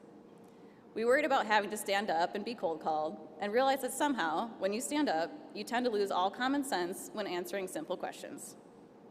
We stressed out about our first quiz results in classes like torts or Civ Pro. Mine was a 5 out of 30. We learned new concepts to associate with familiar words, like the reasonable person standard, consideration, and holding. This was all pretty typical of a first year. But suddenly, on that spring day in 2020, we had to adjust to law school again in the context of global unknowns. And even more words became the subject of conversation, such as pandemic, herd immunity, and Zoom. New phrases entered our vocabulary we never thought would be, such as there's toilet paper in stock at Meijer. Hey, your mic is on mute. And can you taste or smell? We shifted from stepping into our professors' offices for help to getting a sneak peek into their homes while they also saw into ours. We gained more classmates of the pet and toddler variety.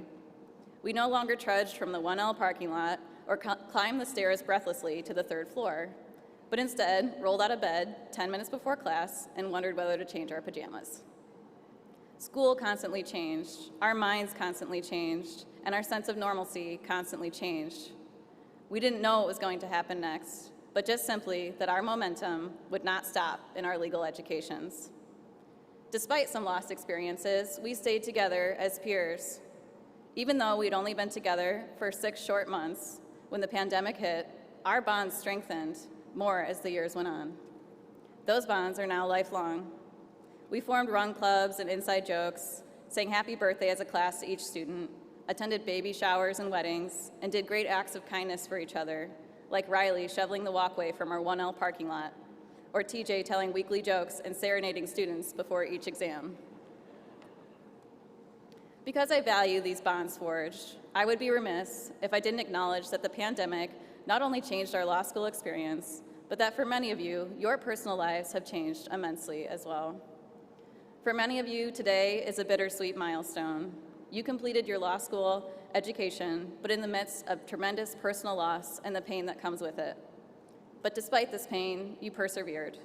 You not only passed, but you succeeded in epic proportions, all while learning more academically and about life than you have in a full lifetime. I could not be more honored to graduate with people that demonstrate the strength that you have. Earning a JD is not just about knowing the law. Yes, we have learned to think like attorneys, from the terminology to answering most questions with, well, it depends. Our education is also about putting our lawyer hats on and assessing the humanitarian impacts of the law on our society.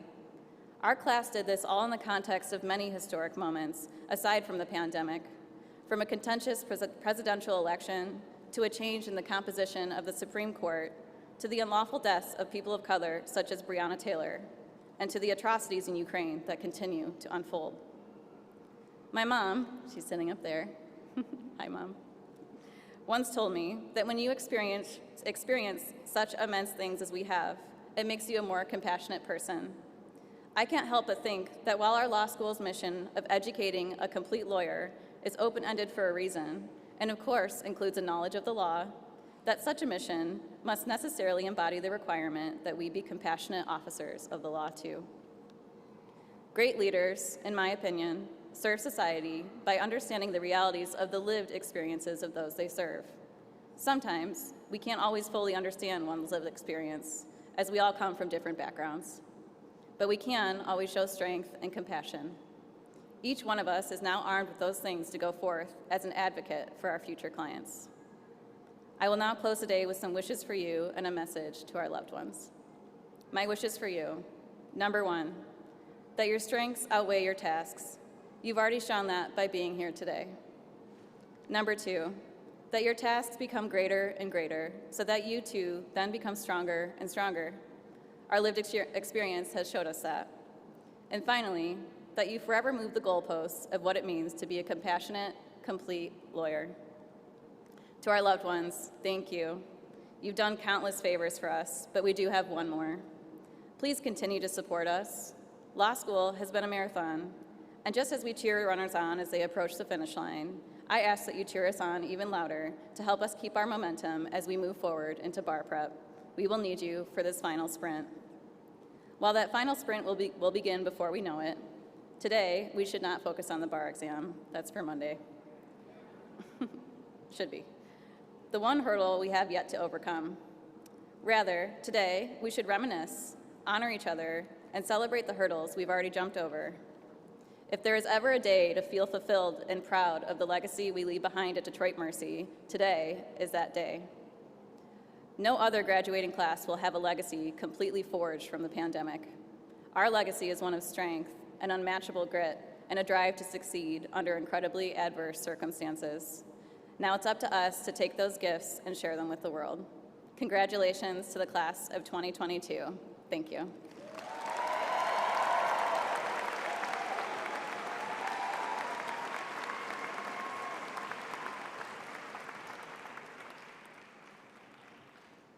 Thank you, Ms. Malone. I now invite Mr. Kyle Dufresne, class of 1998, my former law firm partner, and president of the School of Law's Alumni Association, to welcome today's graduates as alumni of the School of Law and University of Detroit Mercy. Mr. Dufresne? Thanks, Peggy. So as the president of Detroit Mercy Law Alumni Association, I have just a few remarks. Because as Aaron noted, I really am the person who is preventing you from your celebration this evening, or possibly some air conditioning, or both.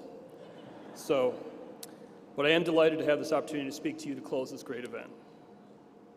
To class of 2022, the 108th in the history of this great law school, today's a great occasion for you, your families, those who supported you, to help you get where you are today.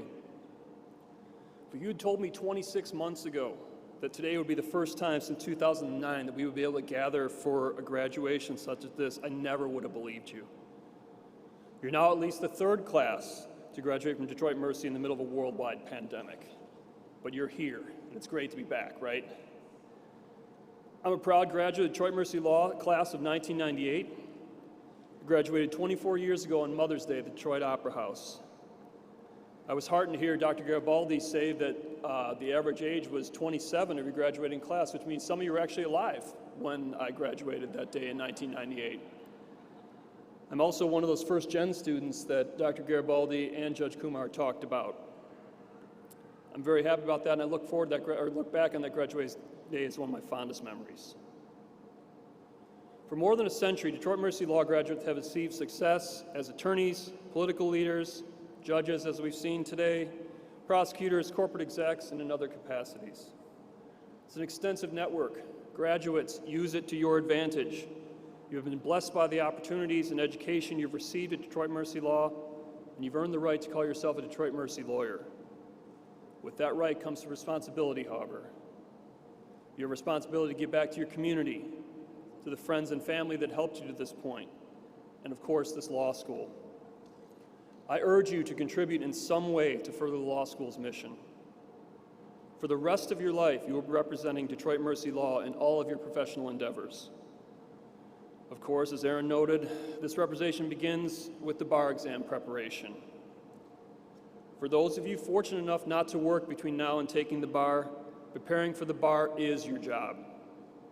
For those of you who are working, consider the fact that you have 2 occupations between now and the end of July. In your personal and professional lives, you will forever be a reflection of Detroit Mercy Law and the values and work ethic developed during your legal education here. So just a few things from me. Never be on time. Be early. Complete tasks prior to the assigned deadline. Never perform any task without doing it to the maximum of your ability. Start with an objective and then more than fulfill it. And finally, conduct yourself with dignity and class. Display to the world at large what a Detroit Mercy Law graduate possesses: the competence, intellectual honesty, compassion, and perseverance necessary to obtain positive results for society at large and your clients and employers specifically. You will be successful, however it is you define that term, if you fully utilize the skills that you developed over the last 3 or 4 years and you employ those skills in service to others. And finally, one thing that I wish I could still do is to thank my parents together for all they did for me. So please, graduates, thank your parents. Yes, I agree.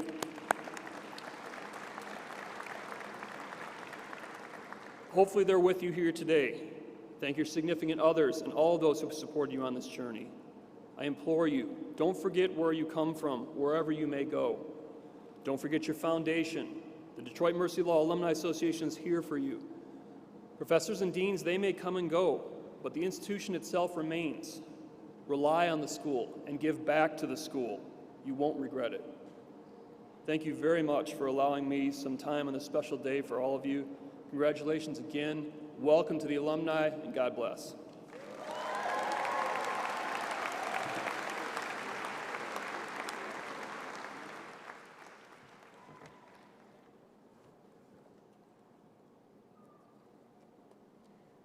Thank you, Mr. Dufresne. Thank you all for celebrating the class of 2022 with us. This concludes the 2022 University of Detroit Mercy School of Law Commencement Ceremony. The recessional will be led by the President, the Dean of the School of Law, trustees and vice presidents of the university, and our distinguished alumni. The faculty and administration of the School of Law are asked to follow. The 2022 graduates follow the faculty marshals. Please remain seated, guests, until all of the graduates leave Callahan Hall. Thank you and good evening.